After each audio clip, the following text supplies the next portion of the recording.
So is it, so I can start recording, right? Yep, you're good. It is recorded. Oh, thank you. Yeah, great. Yeah. So, okay. So now in terms of boundaries, now it is here. Okay. And on the right, I have here. Okay, so that's my limits. Good. So, okay. Couple of things still we have to cover, which is, I mean, a basic fact about gamma function, which I did not tell you, and that's very important. I implicitly used it, and you didn't notice. You accepted what I said. It was not quite correct. So I'm going to tell you, but I will give you a chance again to correct me. So for today. So, but let's go back to gamma function. So back to gamma.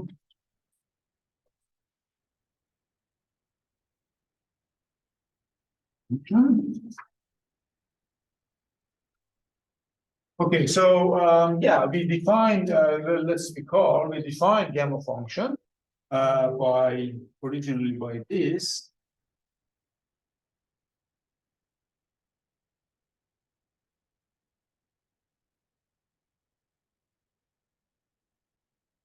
Was defined for real part of S positive.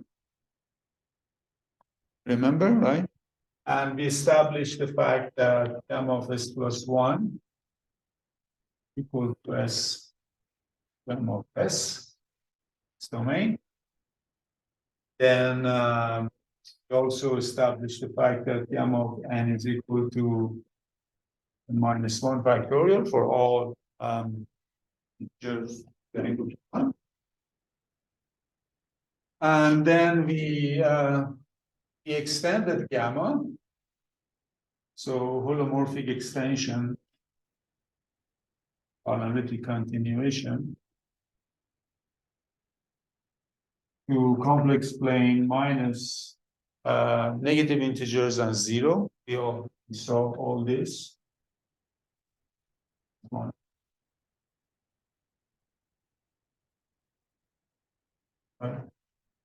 Extended to the whole complex plane, take away at these points 0, -1. And these are all simple poles.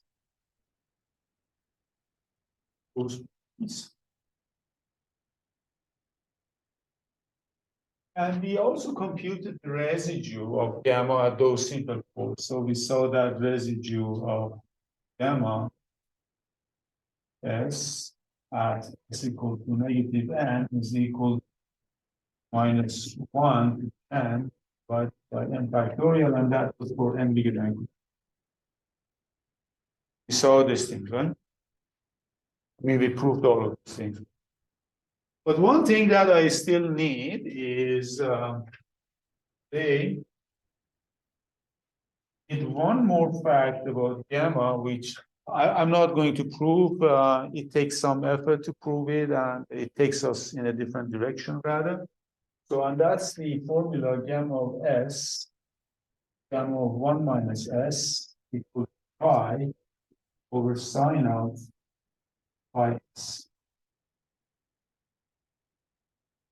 Yeah, you're laughing. You like this formula. So this is, what's it called? Reflection formula? Euler's reflection. What's that? Euler's. So yeah, so this is Euler's reflection formula. Yeah. So Euler had several definitions of gamma. I mean, this is one of his definitions. That's not the only one. So he had several other definitions. One of them was infinite product. Two of them were infinite product. But it's really an amazing formula. I mean, this is when you, yeah. Out of curiosity, which one of these we need points? Sorry. Which one of these equation determine Which one of these equations? besides the definition? None of them. So the first one. For example, this, it does not uniquely determine the gamma function. Or this, some people think that, yeah, that's an extension of factorial. That's not, because there are other analytic extension of factorials. There are some extra conditions you have to impose. For example, there is a theorem, I believe, that Bohr and Moller and says that this is an extension of this result, this identity, provided your function is logarithmic complex or something. Yeah, that's the Bohr and Moller. You will prove it. Good. So yeah, I mean that's Are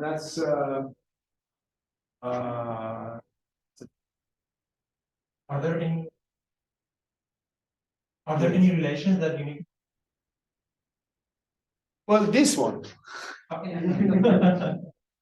because this is in the right half plane, and on any domain that's connected to this by analytic continuation, uniqueness of analytic extension, there is a unique extension. So that's In terms of extensions of formulas. Second line, this one. third line, and log convexity by Bohr-Moller, one that satisfies it. First. Yeah, that's right. That's what I said. Yeah. Yeah. That's what I said.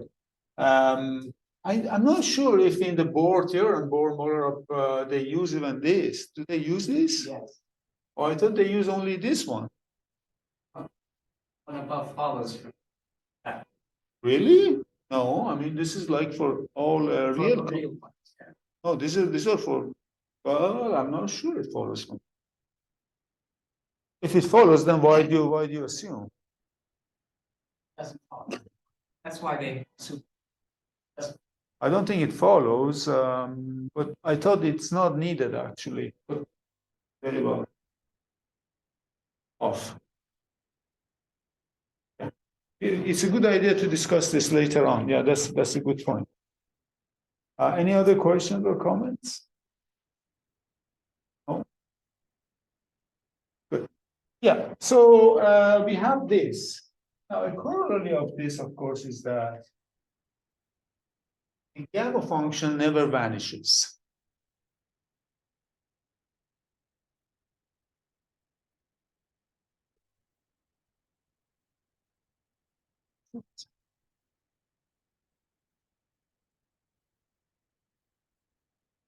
That's a very, very nice property of gamma. I mean, it's just, so in other words, gamma of S is always different from 0 for all S from B to C. I mean, in its domain, of course, but it's always 0. That's really a strong property. And another corollary, of course, is that something that 1 over gamma is an analytic function. It's everywhere analytic. Its domain is all of C. 1 over gamma of S. And so they have a name, they're called the entire function, right? It's an entire function.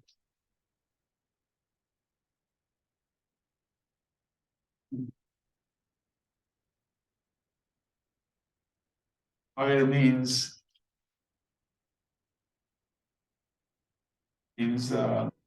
morphic. C. That's a very nice property. Okay, then remember what they proved last time. We proved this functional equation, right?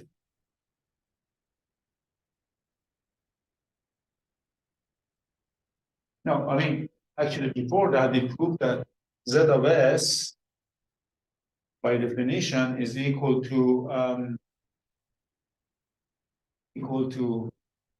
remember the definition of Z of S?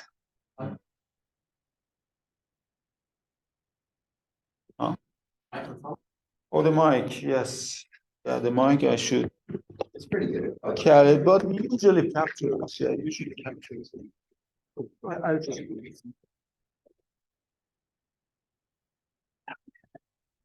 Yeah, so we also, do you remember the definition of Z?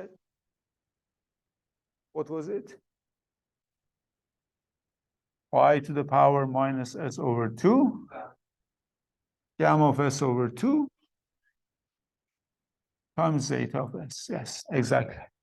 We showed that this function is actually holomorphic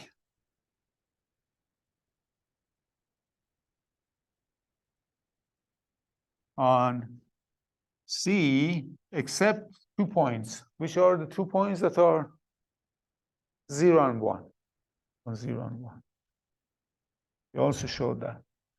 And the functional equation, we wrote it in the form of, what was the form? Z of S equal to Z of 1 minus S. Right?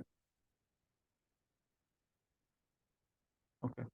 Now, one of the things that follows from this is that zeta itself has analytic continuation to the whole complex plane except 1. So this is what we were looking for.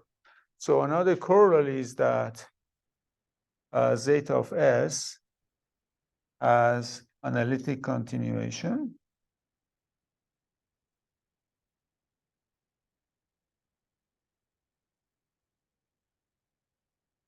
to C take away 0. Right? It has analytic continuation to all complex plane except 1, sorry. What am I right? 1, except 1. So let's prove this. I told you this is kind of follows from this one, but I was a bit too quick. You see, so let's go through the proof. Proof is not difficult, but we have to use something, you will see. So, well, I mean, we know that this function, pi to the power S minus 2 gamma of S over 2 zeta of S, which is Z of S, we know that this is holomorphic everywhere on C minus 0 and 1, right? So can you use this now to conclude that zeta of S is holomorphic? How do you do that?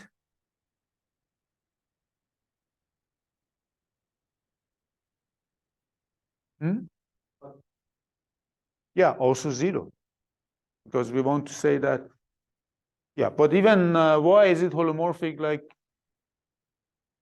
less than 0? Yeah, we can divide by gamma because 1 over gamma is a holomorphic function.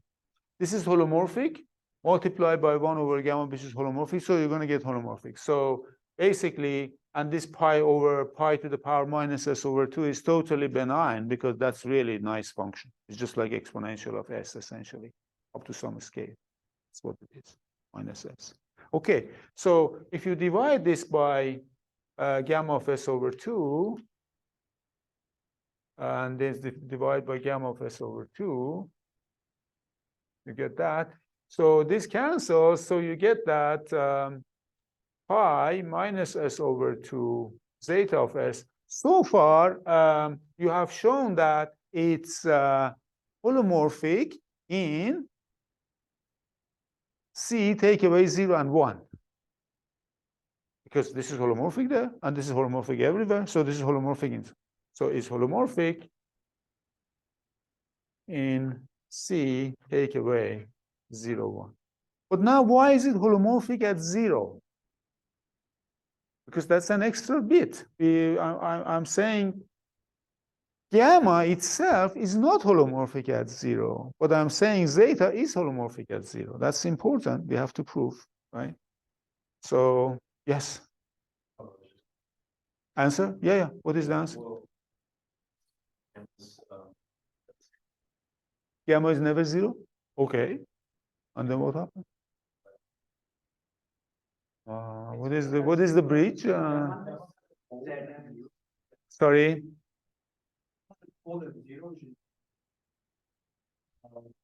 That one have a more than 0. Yeah.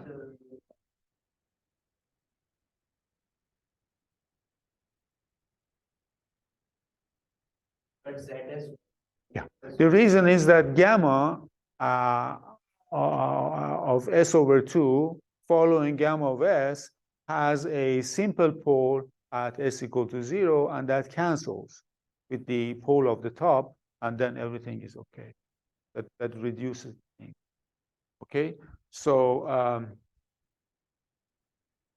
hence in C minus 1, since gamma of S over 2 has a simple pole itself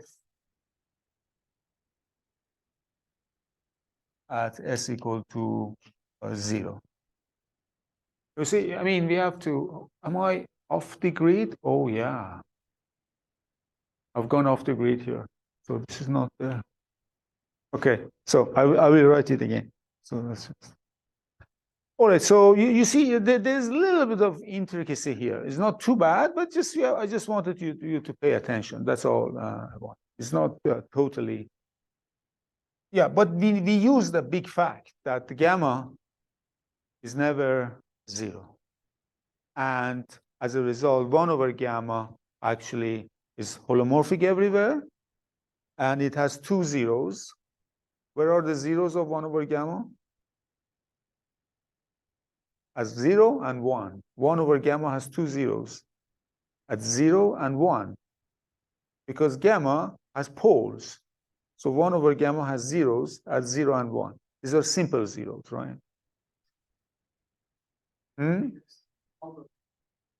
Oh, yeah, those others also contribute. Yes, sorry. Yeah, yeah, good. Yeah. Sorry, I got carried away. Yeah, thank you. Very good. So any other questions or comments? Okay, so now this is basically what where we were last time now. So let's now look at the thing.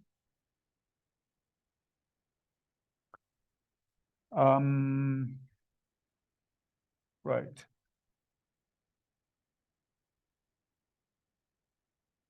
Okay, so I have to be careful about. All right. So now the next thing we have to pay attention to is zeros of zeta. Zeros of zeta.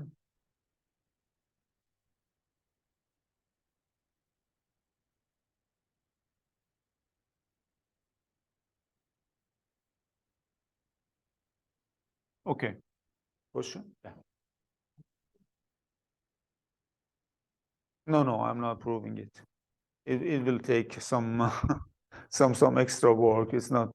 Yeah, I'm not. Are you really interested? Huh?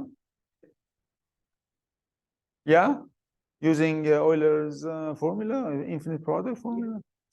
I like to hear that because yeah. So zeros of zeta function. Now, so first of all, zeta of S, we saw that is equal to 1 over n to the s. That's the definition. And this was equal to product of 1 minus p to the s inverse over p, right? So this tells us that in, first of all, let's look at in real part of s bigger than 1. Let's look at possible zeros in real part of s bigger than 1, right? So over there, there are no zeros.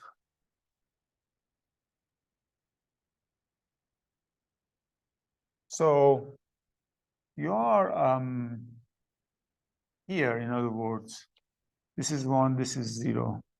There are no zeros. The reason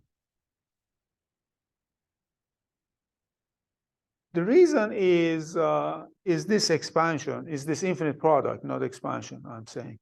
Well, this is an infinite product, and for infinite products to be 0, there must be very, very particular. There must be something strange happens to them to be zero. So let me tell you the following. You can use the following lemma.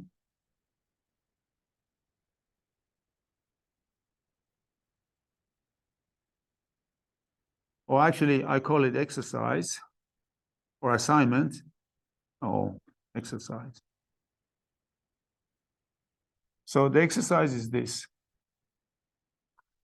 Let alpha I be different from 1 for all I equal to 1, 2, 3, so on, such that sum alpha I is less than infinite. Then show that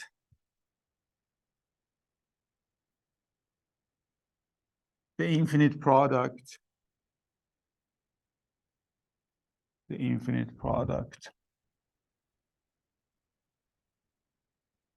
product 1 minus alpha I from 1 to infinity is convergent.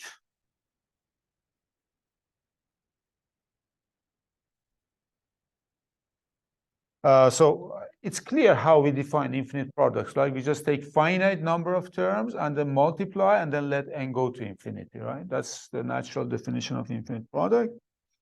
So the conditions you have to remember, none of these alpha i's are equal to 1. And that's designed in order to avoid this cheap zero becoming 0. Because if it's one of them is 1, then cheaply becomes 0. I want to exclude that case. So they are not 1, none of them, but they are convergent. They're summable. But then it follows that the infinite product is actually convergent as an infinite product and is never 0 and is different. This is exactly the case of this one. Okay, so forget about this -1 because this -1 we can just think of it 1 over. So we have to study the infinite product over by itself without that -1, and then this result will show. So that's a nice exercise in infinite series and products. Is nothing more than really calculus, but good calculus. Yeah. So here then we have no zeros here. So now in real part of S less than 0, there are some zeros. There are zeros at S equal to -2n, n equal to 1, 2, 3, negative even integers. I mean, the reason for this is that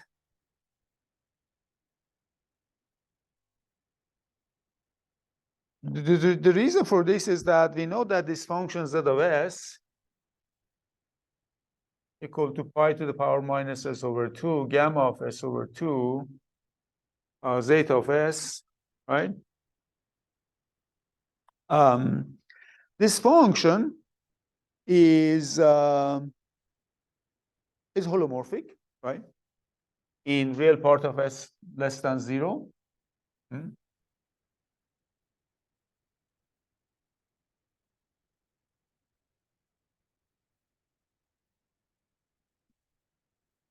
Because we showed that it's holomorphic everywhere except 0 and 1, right? But now the gamma itself, but gamma of s over 2 has poles at even negative integers, because gamma of s had poles at negative integers, so this has poles at negative even integers.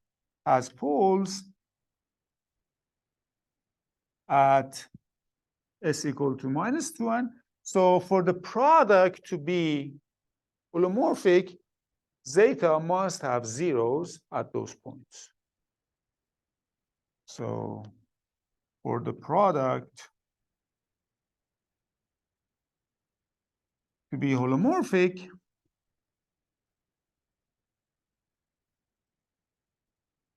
zeta of negative 2n must better be equal to 0, n equal to 1. Okay, so this is what we know for sure, that there are these zeros at negative 2, negative 4, and so on. And I claim that there are no other zeros on real part of s less than 0. And no other zeros in real part of s less than 0. So why? I ask you. So we have detected some zeros. They are called trivial zeros. I will write it down later.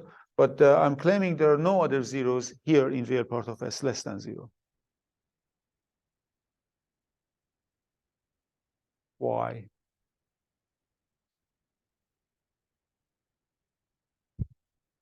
You have to use this and that together with functional equation. This follows from functional equation. So so this is enough. I'm not going to go there. In fact, by functional equation, so let me write it down.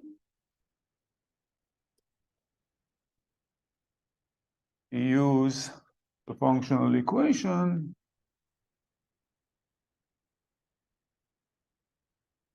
z of s equal to z of 1 minus s. Now, since z of s has no zeros in real part of s bigger than 1,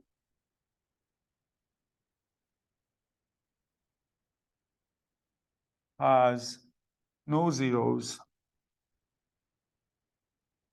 in real part of s bigger than 1, you conclude that z of s has no zeros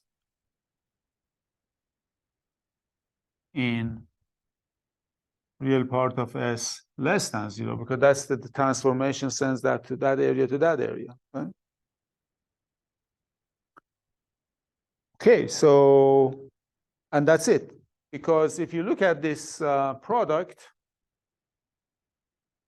there is no other way. If you have a 0 of zeta for real part of s less than 0, it will give a 0 to z, because gamma is not 0, and that's da, da, da. The only thing that you have to be careful is about these zeros of the poles of gamma at negative integers that creates that kind of trivial zeros. Otherwise, this is okay. Hence no zeros of zeta of s in real part of s less than 0. Okay, so the situation now so far is like this. As far as zeros goes, as far as these zeros goes, so this is 0 free, real part of s bigger than 1. Here, there are some trivial zeros. Negative 2, negative 4, negative 6. Otherwise, it's 0 free. But what we don't know still is what happens on this line and what happens on this line and what happens inside. We don't know the situation on the line real part of s equal to 1, real part of s equal to 0, and in between. Okay? So what happened is that people proved, people means Adamard and de la Vallée-Poussin, Adamard and de la Vallée-Poussin. So he was Belgian, I guess. That was in 1896. Proved that zeta has no zero on real part of S equal to 1.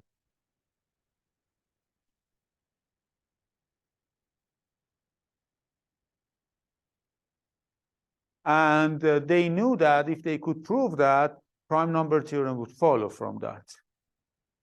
And concluded.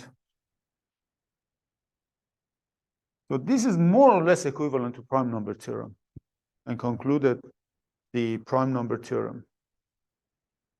Prime number theorem as a result. So the prime number theorem, remember from first lecture, says that pi of x, is asymptotic to x log x, also asymptotic to Lx, right? But pi of x is a number of prime less than equal to x. Is equal to number of p less than equal to x. Is a prime counting function. This was the goal of Gauss and Legendre and a lot of mathematicians up to that time to prove this statement. Nobody could prove it. Eventually, with a lot of work and developing a lot of complex analysis on the way, they Adamard and Poisson could prove this result. But let's not forget, the way they proved it was by showing that there are no zeros on the line real part of S equal to 1. So now you might wonder, what is the relation between zeros of zeta and prime numbers? That's very, very strange. You should think of it as a very, very strange fact. You try to gradually understand why this is the case. This was understood by Riemann completely, but we are not there yet. So anyhow, so no zeros here. And then no zeros here. Real part of S equal to 0. Hence, so let me write it, no zeros, no zeta zeros on real part of S equal to 0. So these two lines are out also, as far as zeros of. So then what happens is that the only possibility for zeros are to be located in this so-called critical strip. So this is called critical strip.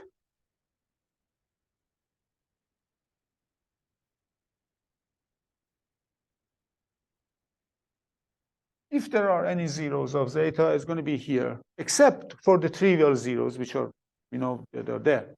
That's but non-trivial zeros are going to be in the critical strip. So the so-called non-trivial zeros of zeta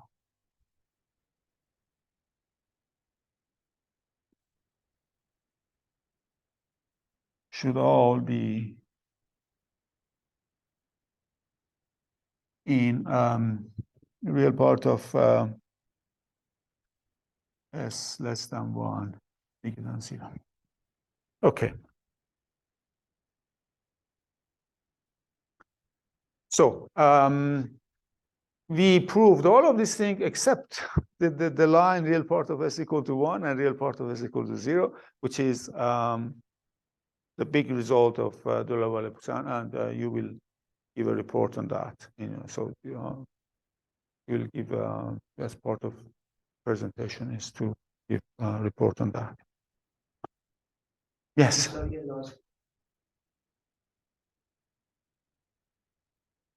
Yeah, I was going to ask you this question. I wrote it down. Yeah, why? It's functional equation. Yeah, exactly. Just use functional equation. We have z of s equal to z of 1 minus s, and real part of s equal to 1 transforms into real part of s equal to 0, and you go back and forth, and gamma is fine over there. There's no problem.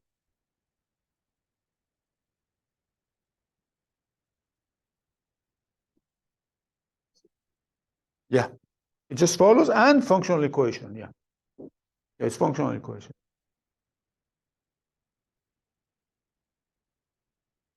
Yeah, we are using that all the time. Gamma is never 0. Yeah. That's right. Good, good, good. Okay, so that's what it is. Now, let's look at what happens here. So, first of all, let's look at this map S to 1 over 1 minus S. The map S to 1 minus S. This is actually a reflection, but not reflection through the line S equal to 2, reflection through the point S equal to half. That's kind of, so this is the, this is called, I mean, this is critical strip, this is critical line. Critical line. So if you have a point here, then 1 minus S, to obtain 1 minus S, you connect to here and you continue exactly the same amount. This is 1 minus S. It's not reflection over there. Minus S is a complex number. So, but because it's 1 minus S, you're not reflecting through 0, you're reflecting through 1/2. Okay, be careful about that. Okay, anyhow, so, and so now we have this property. Another property is that since zeta is real on the real line, you conclude that zeta of S bar is equal to zeta of S bar. You know, if you have a holomorphic function, which is real on the real axis, then it's going to be reflected. This value at S bar is going to be conjugate value of it at, for S. There's also an easier way to see that. You don't need to use any result. So alternatively, you can just say, you can just say, well, what is zeta of S? Sum 1 over n to the S, right?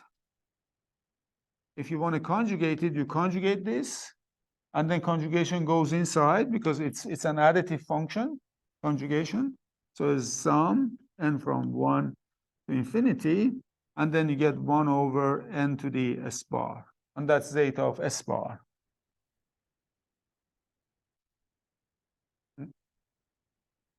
Okay, so the result of this observation and functional equation together shows that if there is a 0 off the critical line, then they must come in pairs of 4, those zeros off the critical line. Because first of all, if this is 0, then this is 0 also, and you reflect, this is 0, and then you go here, this is also 0.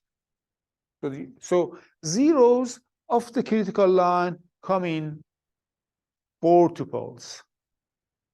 They're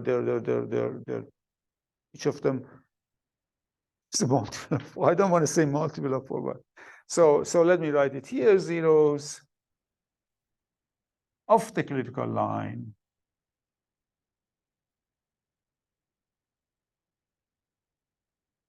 come in 4s. 4 tuplets.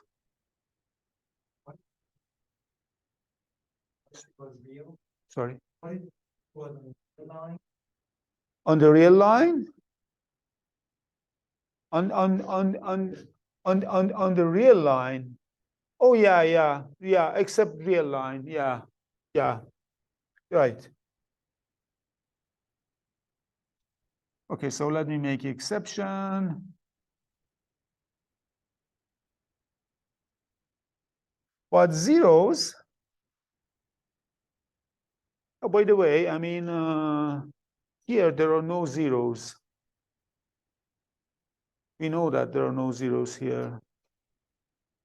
On the real line between 0 and 1.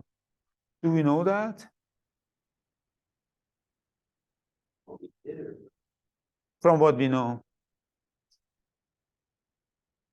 Yeah, that's a good question.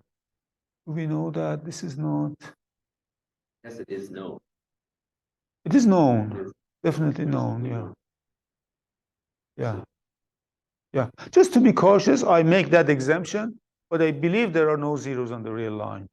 I believe so, but I just make that exemption, except R.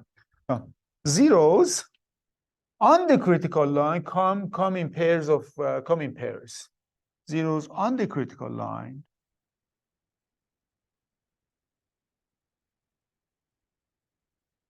come in pairs. I mean, if there is a zero here, there is a zero in the complex conjugate down there. That's clear. Yeah. So that's what we can say so far. That's all we can say so far.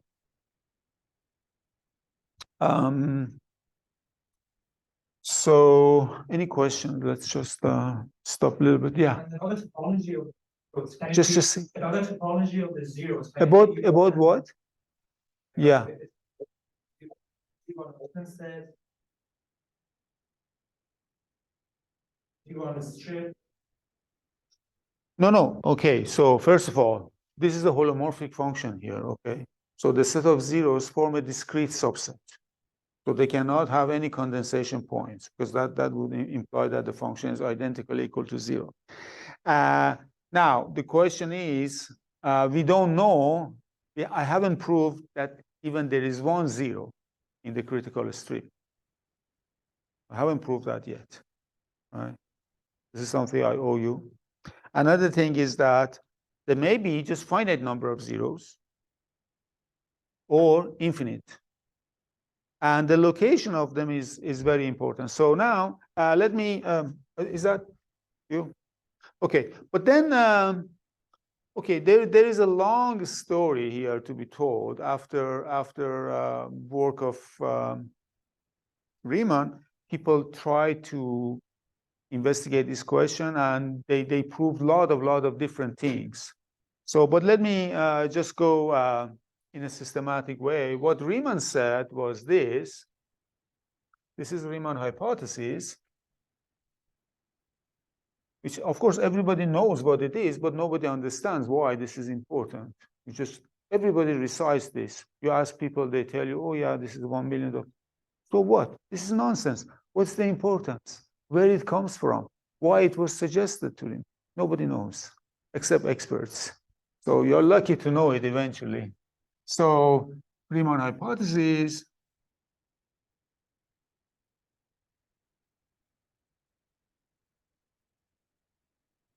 is that all zeros, or all non-trivial zeros, I should say, zeros of zeta are located on the critical line. Critical line s equal to half. So this is what Riemann wrote, one sentence only in his paper. Paper is 10 pages. I checked it again today. In English and German version, they're both 10 pages. So one sentence he wrote that I don't remember exact wording. I didn't read it this morning. That's why I don't remember. But he didn't spend more than one sentence on that. That it's here. So it's so important. We have to understand why it is important. We have no idea why it is important. So, yes.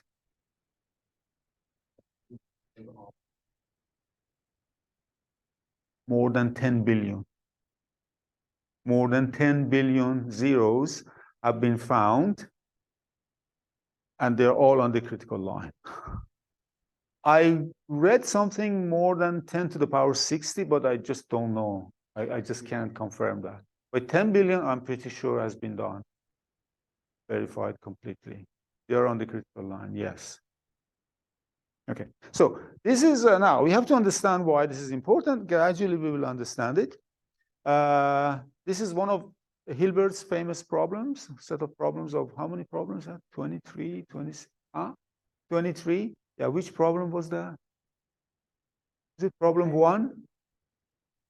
Isn't it? Yeah, huh? 7 or 8? Okay, one of those problems. Well, Hilbert famously said that if I go to sleep and wake up in 100 years, the first question I will ask is Riemann hypothesis been proved or not? So after Hilbert put it in his list of important problems, apparently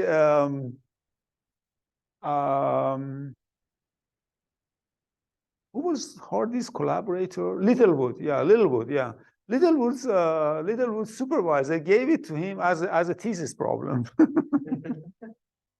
It's good that Littlewood didn't spend his life trying to prove it. Oh, there are a lot of jokes about Riemann hypothesis, so I can tell you off the camera. So this is not a place to call them. So yeah, even people thought that Riemann didn't even have one example of zeros. So this was the general belief. But in 1930s, Siegel, a famous German mathematician, was looking in Göttingen archives. He was looking at Riemann's handwritten notes, private diaries, and things like that. They're all conserved in Göttingen library. And he saw that Riemann actually had calculated the first zero with up to 2 decimal digits, 14.30 something. He had it. But he didn't publish the result. Yeah, but he definitely had access to zeros. So Zeros are just one maybe. Why did he guess they were all in the? yeah. This is so. What we're going to do. This follows from. That's our next plan, to look at Riemann's explicit formula. So actually, Riemann von Mangold explicit formula.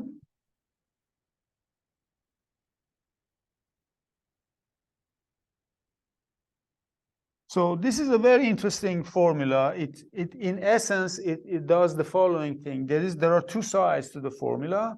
One side, on the left-hand side, is a sum over primes, sum of primes. And this is equal to another sum, another function, over zeros of zeta.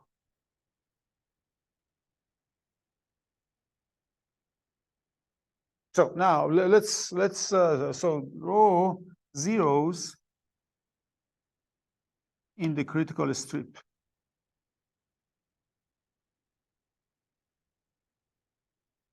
So we will prove, okay, so first of all, this Riemann von Mangold formula or explicit formula is a version of Riemann's explicit formula that's actually in his paper. And he essentially had an idea of the proof, but his formula is correct. And von Mangold gave a proof in using better notation and better ideas. But basically, this is there.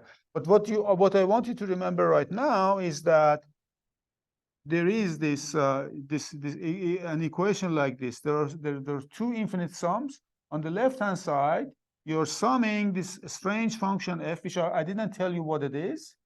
I have to tell you later on. This function f over all primes, and is equal to another function, a strange function, over all zeros of zeta. So these are primes. And this is the essence of the thing. This is the relation between primes and zeros of zeta. Information about zeros of zeta here gives you information about p and their distribution, and information about p gives you information. So this is like a duality. So a space of zeros and a space of primes are somehow dual to each other. They're like dual.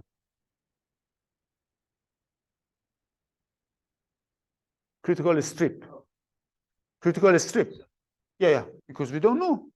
Yeah, critical strip. But the formula is done, is proved already by von Mangold, following Riemann's lead.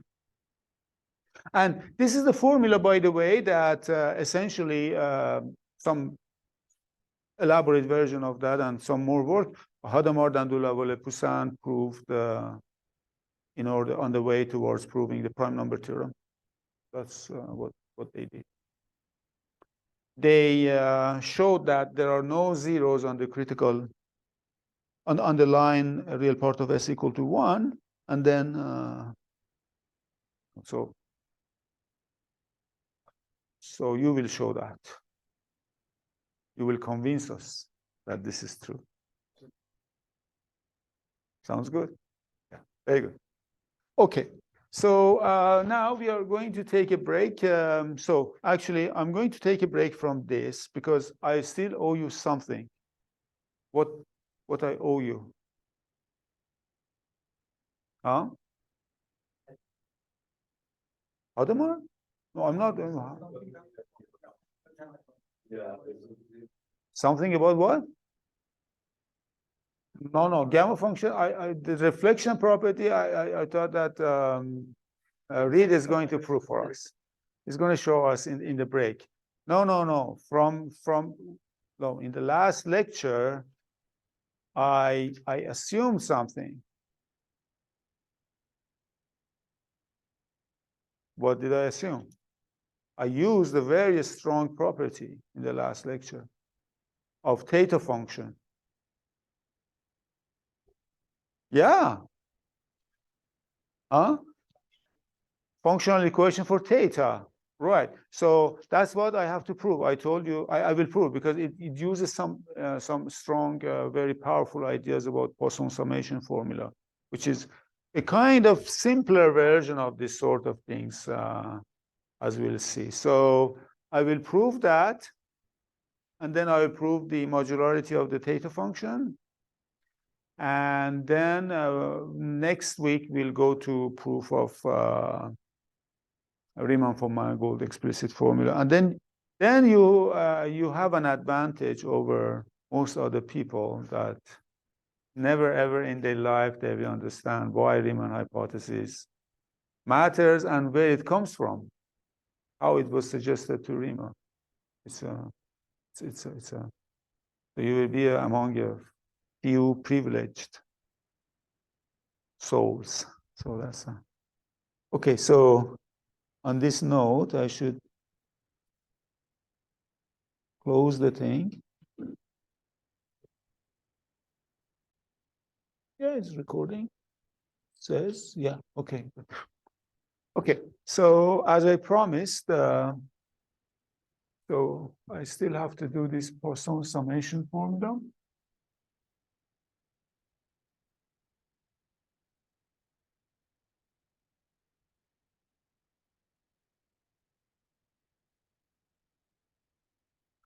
So,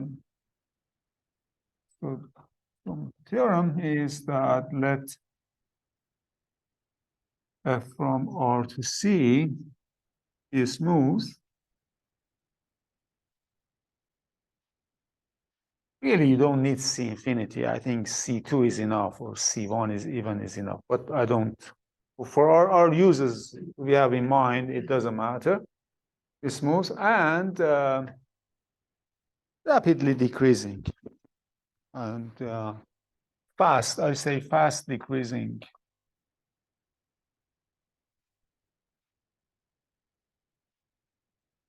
At plus minus infinity. At the two ends, it's going to zero. Rapidly decreasing. Or rapid, I would say decaying. Decreasing, rapidly decaying. Decay is better because decrease might decrease to something non-zero, but I say it's really decaying to zero. Then you have this identity, sum of f of n belonging to z is equal to sum of f hat of n n belonging to z, where f hat is the Fourier transform of f, where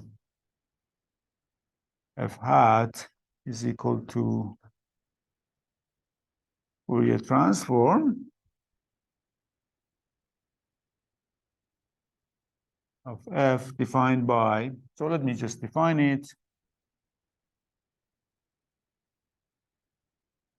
So to define Fourier transform, there are at least 4 conventions you can use, depending what sort of normalization you use. So let me just take a chance at this one and see. During the proof, we'll see if this is good enough or not. So f hat of c equal to integral minus infinity plus infinity f of x e to the power minus I x c dx. So here is c belonging to R. This is the Fourier transform. Have you seen this before? Fourier transform? Yeah. Fourier transform and Fourier series. We're going to use both of them. So, okay. Anyhow, so the idea is that you have this function that's rapidly decreasing at infinity. So this is f, and here you attach to it, you define for it the Fourier transform. I don't want to compromise myself by drawing a picture of Fourier transform of function, which I have no intuition about. So I don't know. So let me just say this is maybe Fourier transform, but don't believe me. This is not exactly like Fourier transform of f as it appears, but is it just something I just say? So now the interest of the formula is that at these discrete points, you sum this and you sum this at these discrete points. The thing is, the value of the f at n and f hat at n can be quite different, quite different. I mean, they have very, very strange relations, which is this one. F hat of n is equal to that. But nevertheless, this sort of duality holds. This is the, so it's a source of many identities between sums. We have one infinite sum is equal to another infinite sum. They are like, can be. Question? Yeah. Yeah, so for example, so how fast is fast? How fast? For example, if absolute value of f of x is less than 1 over 1 plus absolute value of x2 to power 2 is enough. That's enough. I don't need to be really decaying exponentially, but that's good enough. I think that's yeah. So yeah, I mean, there is an ideal theorem you prove. This is true for, I don't know, C1 functions with milder growth condition at infinity, the theorem holds, but they are not our concerns right now. But we want to understand why this theorem is true. Okay, so what is the proof? Any other questions? Okay, so now let's give a proof of this then. A proof. Okay, so I'm going to now define another function. Let g of x be equal to sum of f of x plus n belonging to z. So I have this function f. I define a new function g, which is defined like this. This is called averaging, by the way. It's a very important technique. When you have a group around, one way or the other, you're going to hit this operation of averaging to prove something is always there, averaging.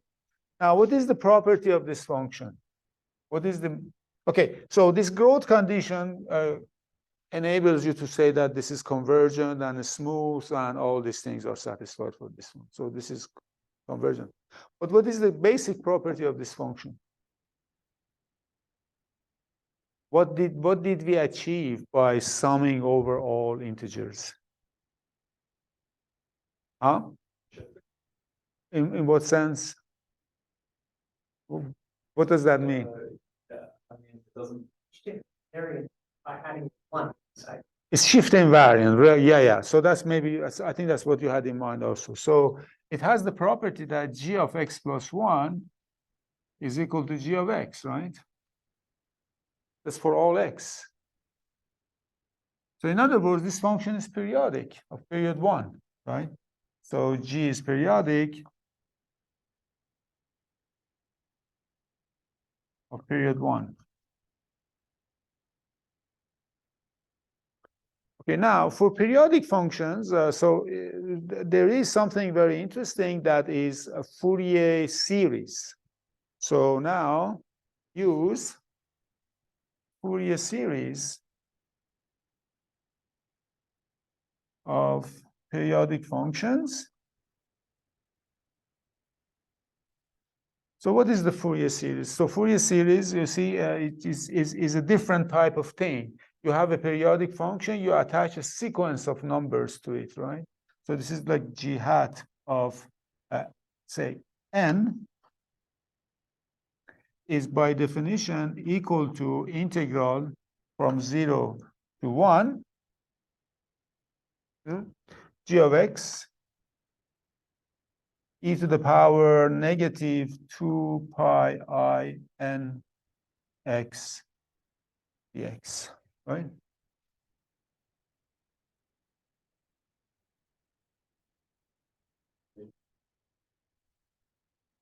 Huh? Oh, sorry, what am I saying? Oh, they are very, very different. Yeah, so Yes. ways to. Yeah, this is a Fourier series. This is Fourier transform or Fourier integral. This is a series. This is an integral. That's a, of course, morally, at some level, they are the same because they both involve group. So this has to do with group S1. This has to do with group R. Once you learn Fourier series a little more, you notice that Fourier series is just about groups and nothing else. But that's not the way you were told. Maybe at the beginning when you were told about Fourier series from Fourier integral. It was eventually discovered that Fourier series and integrals are just group theory. But you were never told this. Yeah. Okay, so you cheated. I mean, in 21st century. Anyhow, so I'm just joking. So now, one thing is these functions e to the 2 pi I n x, these are periodic functions of period 1. And in fact, they form an orthonormal basis for L2 of 0, 1, right? So these functions e to the 2 pi I n x, and from minus infinity to plus infinity, is an ortho normal basis for L2 of 0, 1. Of course, these are even periodic functions, but that's okay. But the only thing that you have to worry is that they are orthonormal. So, and they are orthonormal. And yeah, that's what it is. So then, so forget about that G that I defined here. The discussion of Fourier series starts from here. Question? Yeah.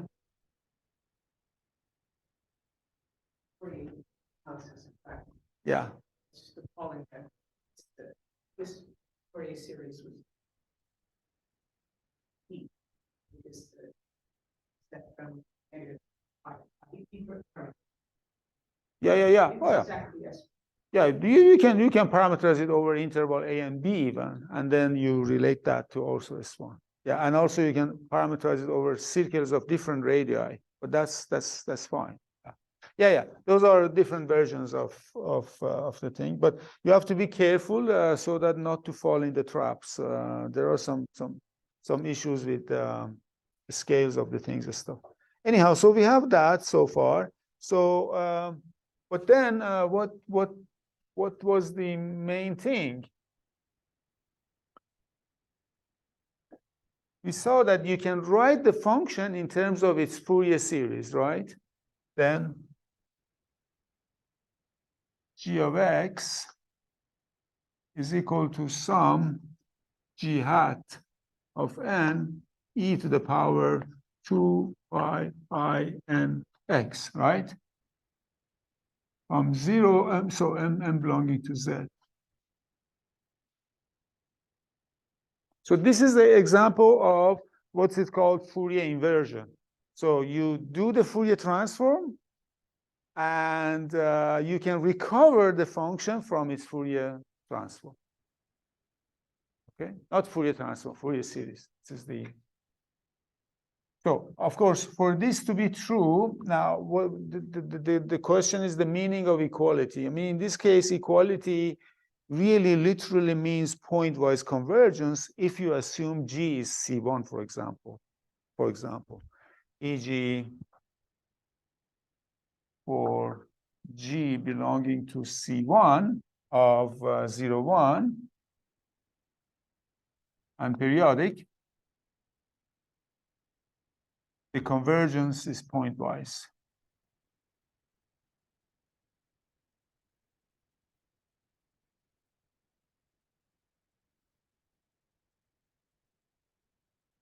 Originally, the convergence is just in the L2 sense, because Fourier theory is originally an L2 theory, and this equality means that the two things are equal in the sense of, in the L2 sense. So L2 norm of this difference from that goes to 0. But because we are in the smooth category in this case, we have that, right? Okay, so in particular, if you put n equal to 0, x equal to 0, in particular, for x equal to 0, you get that g of 0 equal to sigma g hat of n belonging to z. Okay, that's what we have, right? That's just g hat of n. So this is what I need from Fourier series theory. Up to here, I was working with Fourier integrals, here Fourier. So now apply this identity to our h to g of x, which I define to be the sum of f of x plus n, right?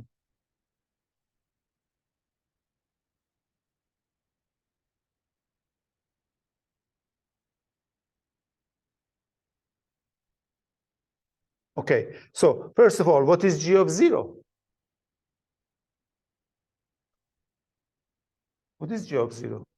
Well, g of 0 is sum of, oh, this is bad, f. This was f. Yeah, this is f. So g of 0 is sum of f of n belonging to z. And this is not bad because we are already reproduced the left-hand side of the Poisson summation. So if I can show that the right-hand side is summing Fourier transform of f, then I'm done, right? So let's compute the right-hand side then. Okay. So let's compute the right-hand side.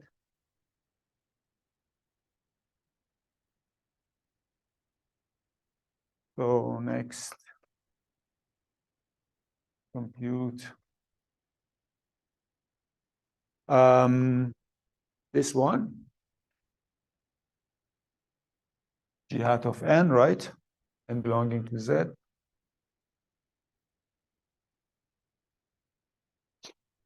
Okay, now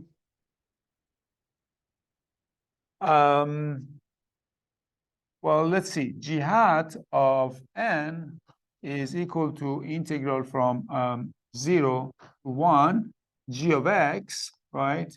E to the power g of x, e to the power minus I and x, right? Minus I and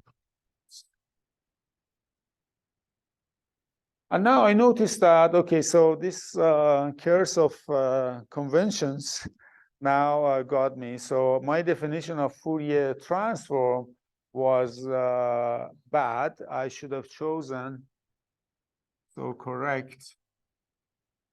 So our original definition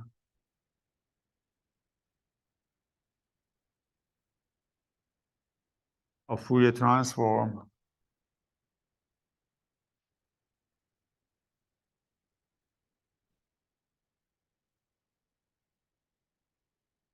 now, one unfortunate feature is that I'm using G hat for both. I'm using hat for both Fourier transform and Fourier integral. I mean, Fourier integral and Fourier series, but let's not worry about that. So you see, I define Fourier series. G hat of C was what? I mean, F hat of C. Oh, this is, no, this is correct. Is that what you want? So at first, had I. Oh, did I have 2 pi? Yeah. Oh, then You did. in the transform I didn't. Transform is no 2 pi. Okay, so I'm gonna correct my transform definition. So I'm gonna say this is R, yeah, f of x, yeah, e to the minus 2 pi I cx dx. Yeah, please correct your transform definition. I need that, yeah. Sorry? Yeah. Yeah, well, that's according to one convention, not my convention. Because there are 4 different conventions. Some people also put 1 over root 2 pi. This one is a normal basis. Yeah. I can explain. I love to explain this in detail after the class, but not in public, because it's a torture. And so you see, already I made the wrong choice, so I'm correcting myself, because I told you during the proof I will find out what is the right one. And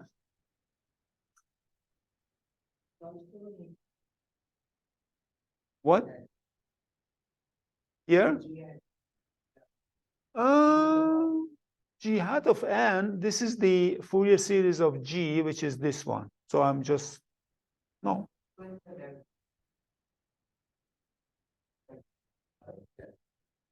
G hat. Here I took 2 pi. So if I took 2 pi over there, then I don't have to take 2 pi over. But you just told me the opposite. That one there is the Fourier series, right? This one. That's the one I said had 2 pi. Oh, is that right? Yeah. Okay, so, and then forget about this. So I had it right then.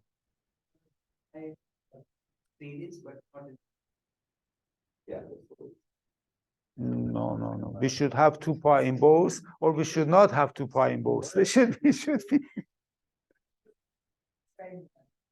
No, I should not take one. We should have same, either 2 pi in both or no 2 pi in both. What's that? No, I mean pi is there. I mean, so now we degenerated into equating pi equal to 1 now. So that's really quite a collapse. Yeah. Okay. As I told you, no. No. Let me. As I told you, it's up to you, but you have to be consistent in both cases. If you use 2 pi in one, you have to use 2 pi for the other one. If you don't, then you don't for the other one. That's the lesson. Are we okay now? Okay, so all we have to do then, we have to compute this Fourier series.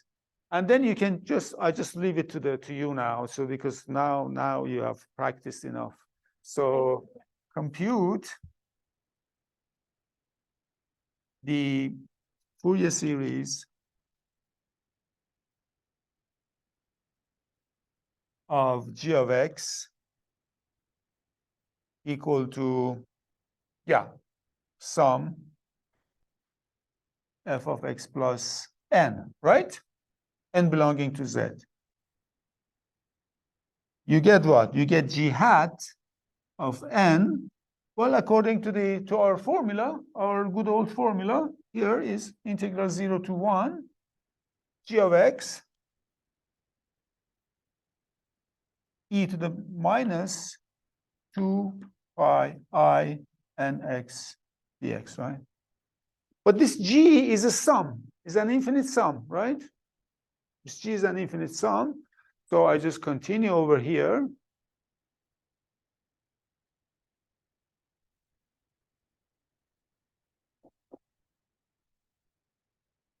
G hat of n is equal to integral 0 to 1 sum n belonging to now n, so I would say m belonging to z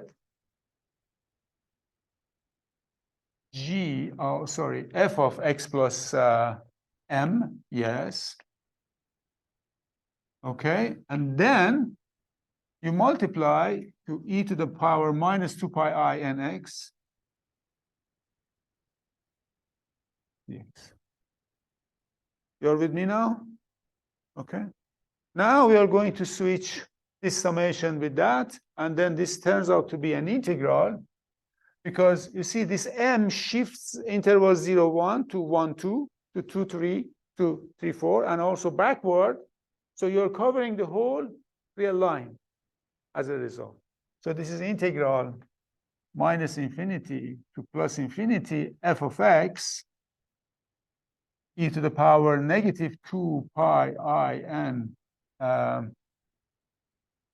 Now I have to be careful here. What did I put here? No, that's okay. Dx, yes. Okay. We get that. Now, what is that number?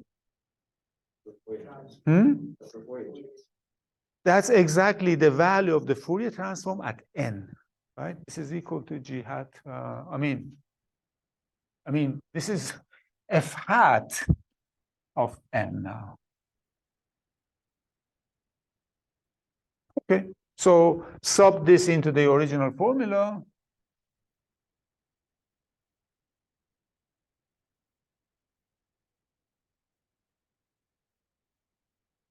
Sum f of n belonging to z equals sum f hat of n.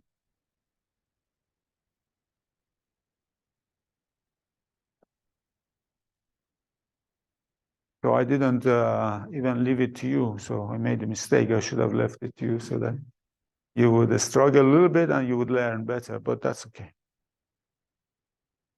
I can give you another a kind of nice application of this because there are some very nice applications of this. Amazing identities that you have no idea how to prove otherwise. Okay, now we are going to, any question about this, by the way?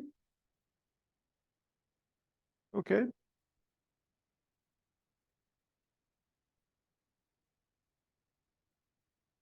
No question. Okay, so now let's apply this to see if we can prove the modularity. So how to use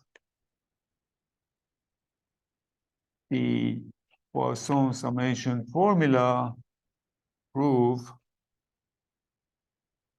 theta of t is equal to 1 over root t, theta of 1 over t. How can we use this to prove this? Remember, theta of t was some exponential of minus pi n squared t, and belongs to z. and t was positive. This was theta function, right? So how can we use this Poisson summation formula in order to prove this mysterious identity? And by the way, this identity is the essence of functional equation, right? That's what we used in order to prove functional equation for Riemann zeta function. Remember that, right? That was essential. And that's what Riemann used in his second proof. Okay. So any idea how to use this to this? For what function you think? Yes.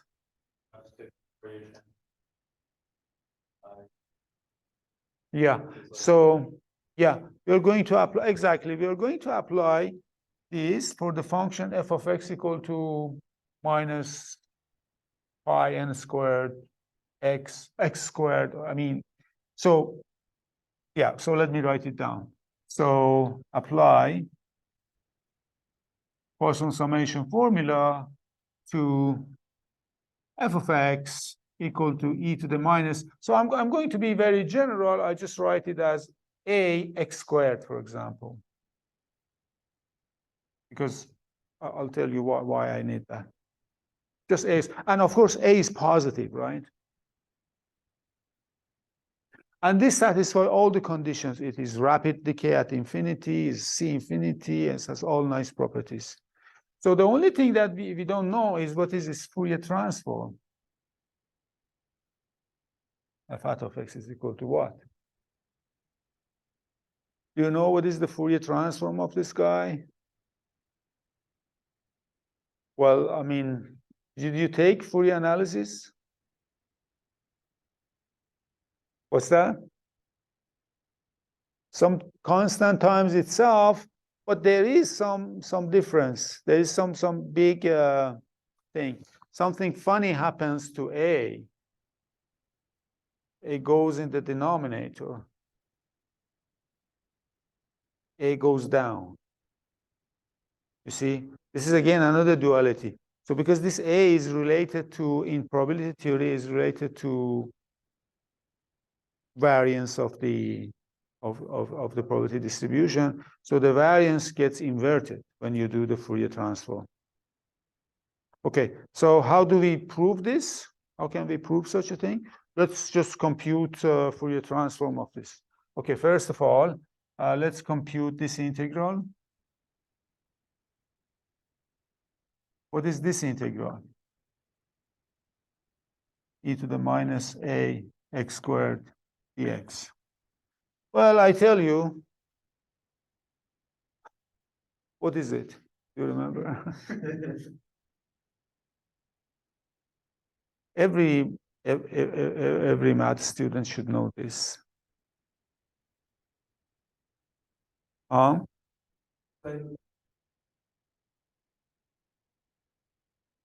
Square root of what? Pi times a over 2? No. It's close. Well, I mean, if it was just, I tell you what it was, what it is, if it is minus 1/2 a. That's how I remember things. E to the minus 1/2 ax squared is 2 pi over a. This is what it is. And that's all I need. A positive. Okay. So, I mean, to prove this, well, just go back to your, I don't know, advanced calculus things. You turn it into double integral and you compute it. And it's not a trivial matter anyhow, not to underestimate the importance of that move, which you learn. Okay, so then what? But we want Fourier transform. So what is Fourier transform now? Let's compute. So f hat of, so I would say xc. I want to put xc. So f hat of xc, according to our definitions, is integral from minus infinity to plus infinity, f of x, right? Exponential of, what did I use? 2 pi I or 2 pi I, 2 pi I, xc dx, right? So this is equal to, but f is this function. I'm going to apply this to minus a over 2. Because I know the value here, just like. So I'm going to apply this to this. So this is minus infinity plus infinity, e to the power minus 1/2 ax squared. Yeah, times this, e to the power minus 2 pi I xc dx. Yeah? You okay so far?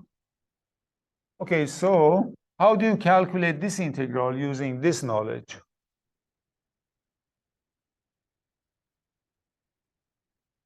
C belongs to R, right? Okay, but you have to compute this integral, right?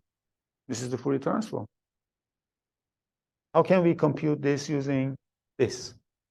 I'm saying that's all you need to know.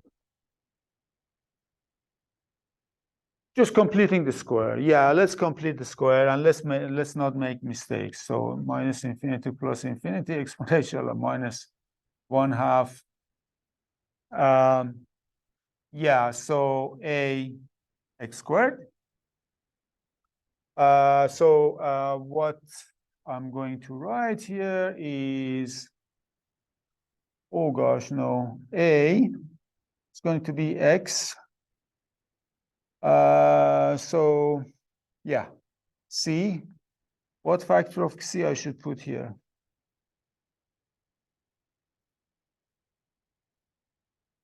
Okay, so this is minus 2xc minus 2xc, but I'm missing a pi I, so I put a pi I here.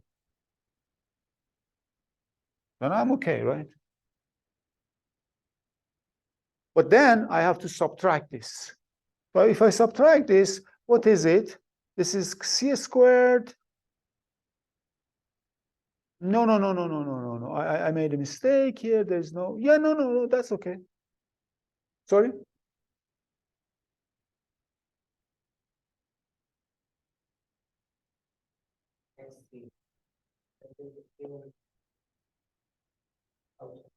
Yeah.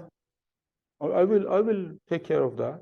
So that has to be divided the second, the whole divided by a over 2 on the second. Oh yeah, okay, yeah, I have to divide here. Okay, I agree. Okay, so here is c over a then. There is 2. Well, it's 2 times that. Oh, this is, no. So when you factor the 1/2 terms, you get 4. Yeah. Okay, so you continue. The result, the end result is going to be this. So f hat of c is going to be equal to e to the power minus 1/2. Actually, a c squared. Yeah, that's right. The end result is going to come out that. So I let you go through the, yeah, but in your own comfort, yeah.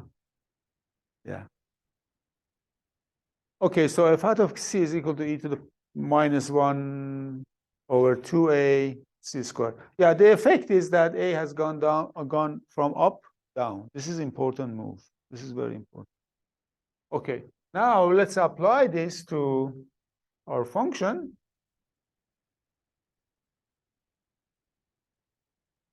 So apply this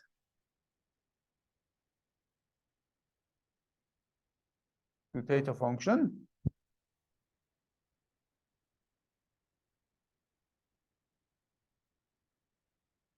Theta of x or t is equal to sum exponential of minus pi n squared T. Okay, I tell you using star. So I'm gonna wrap it up because I have to leave. So I just say it like this: using star, you conclude that theta of E is equal to 1 over root T, theta of 1 over T. This is the effect of A to 1 over A. This follows, and yeah. So apply first, so prove. First apply to the function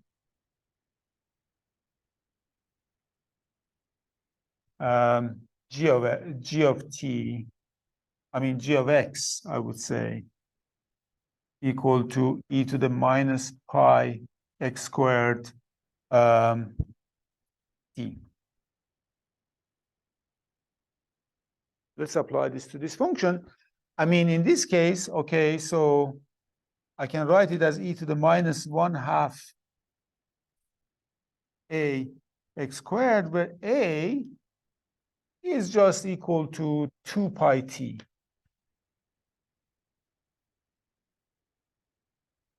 And then you take Fourier transform of this.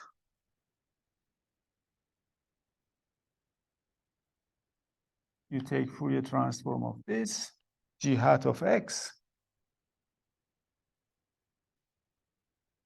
Okay, so this a comes down, right? So it becomes equal to e to the power minus 1 over 2 pi t.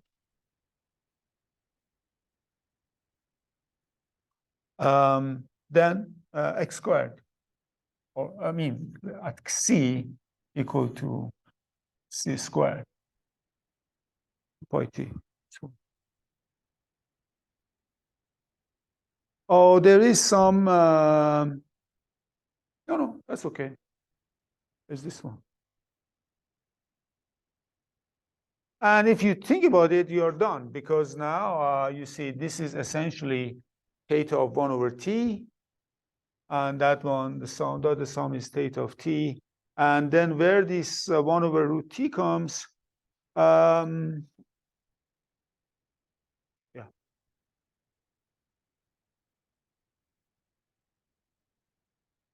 So let me finish the video now, and then I will do the rest of the computation for you, because I want to. Okay. Stop.